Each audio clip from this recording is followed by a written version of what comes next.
Have you ever seen a toy hauler like this? This is the Grand Design Momentum 395 MS. It comes equipped with a Cummins Onan 5500 watt generator. On the side is enclosed plumbing, a water filtration system, and automatic hydraulic leveling. On the other side is a Rockford Fosgate sound system with an amp, a built-in vacuum system, battery shutoff, and a solar control system. On the side is outdoor TV, complete with outdoor speakers. On the back, the rear garage ramp will turn into a full patio with railings. The Momentum will have 4 awnings, one on the back, one on the rear, one on the slide out, and one in the front.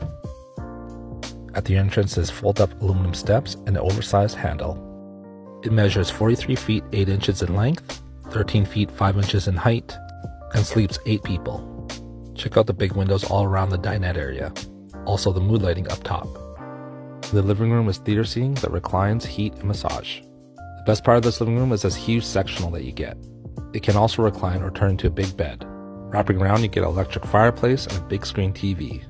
This is one of the best living rooms I've seen in a toy hauler. It's perfect for socializing and entertaining.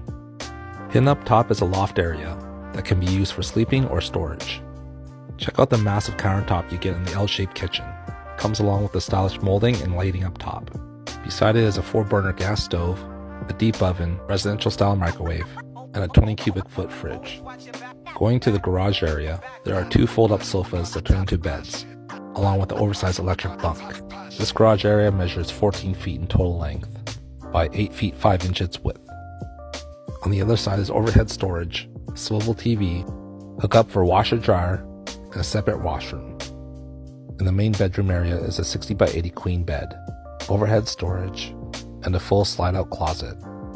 In the main washroom area is more cupboard space, a sunken-in tub shower with a skylight and bench, and a huge medicine cabinet with a sink. So is this the best toy hauler you've ever seen? Let me know in the comments.